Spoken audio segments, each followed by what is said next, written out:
Hi everyone, my name's David from Physio Rooms. Today I want to talk to you about starting running. So this is a super popular topic in the clinic. Lots of patients come in and they want to start running and they're not quite sure what to do, how much to start with, what kind of distances they should be doing.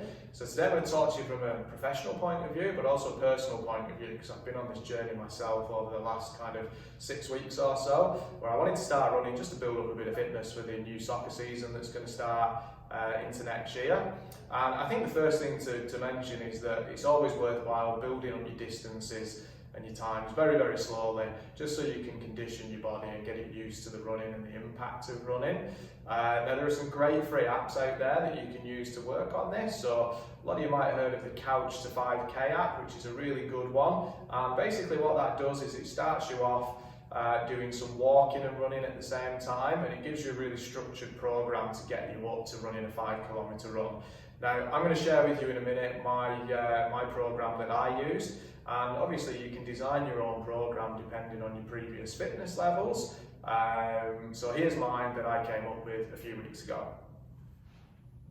So week one for me consisted of 3 runs. So I went out on a Monday, a Wednesday and a Friday, and because the weather was warming up I chose to go out at night as well. And I know this isn't suitable for everyone, but for me I've got a lovely track near my house which is nice and flat, and it runs around the school oval and the primary school. So I chose this track because it was flat, there's very little in the way of hills, so it's a nice consistent surface. And what I did for my first 3 runs is I ran and I walked an equal distance up to 3 kilometres. So in other words, I would have run a total of 1.5 kilometres and I would have walked a total of 1.5 kilometres. And I broke this down into about 400 metre intervals. So it was a 400 metre interval walk and a 400 metre interval run. And like I said, nice flat surface so that there wasn't a lot to consider in terms of hills. Going into week 2, I actually only ran twice. But what I did is I aimed to run the full 3 kilometres on 2 occasions. So I did that on a Monday and a Friday with a nice big rest in between. So 3 kilometres on a Monday, 3 kilometres on a Friday. And then the following week, so into week 3, again on the Monday, I did a 5 kilometre distance and I ran 3 kilometres and I walked 2 kilometres. And then on the Friday, I was able to run the full 5 kilometres. And this is all on the same track, so doing a loop around the school oval and the primary school, which again, just to emphasise, is a nice flat track. There were no hills, there were no unexpected objects that were going to come in the way. And I was doing this at night when the temperature was a little bit cooler. So in total, 3 weeks to get me up to the 5 kilometre mark.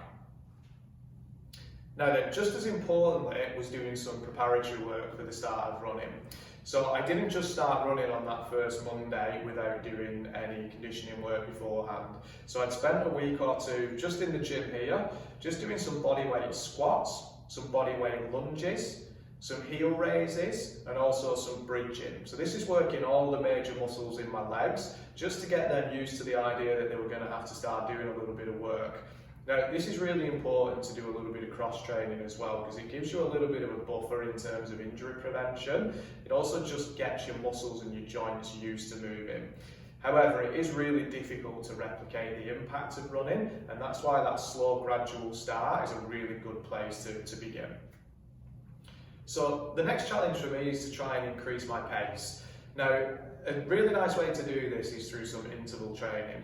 So I'm really fortunate, again, near my house we've got a brilliant exercise park, but I know in this local area we've got Whitford's Nodes, I know Jacob's Ladder as well is another popular spot, but I think doing some hill running or some stair running is a really good way to try and really work yourself anaerobically and push yourself in terms of getting a little bit faster. So my little routine that I do is I run a flight of stairs, or I think it's probably about 6 or 7 flights of stairs when you add it up, and then there's a lovely little hill that you can run around, and that's my recovery run. I try and do initially 4 or 5 of these, and then I'll go out and I'll just run a very kind of gentle jog afterwards, which maybe consists of 2 or 3 kilometres. So guys, this was my kind of shared experience with you in terms of how I got running. There isn't a perfect way to do it, and there certainly isn't a one-size-fits-all. You've got to consider your body type, your fitness, how long it's been since you've done a run of any significant distance, and all that's going to play a part in where your starting level is going to be and how quickly you're going to build up to achieving a distance that you want to achieve. However, I think if you follow the advice that we've given you, you're at a much kind of lower risk of developing musculoskeletal symptoms. So some of the things that we often see when people start running, especially if they go from zero to doing a lot really quickly, is shin splints and patellofemoral joint pain, which is pain around your kneecap. So if we can stick to doing the Couch to 5K app, or if we can design a really good, robust program that's going to build you up slowly, you're going to give yourself a really good chance of staying injury and pain-free on your running journey. And that's what we all want, because that's going to keep you out there and keep you fit. Listen guys, I hope you've enjoyed this video, and if you've got any questions, please feel free to get in touch with us via our Facebook page, email, or give us a call on 9309 5805.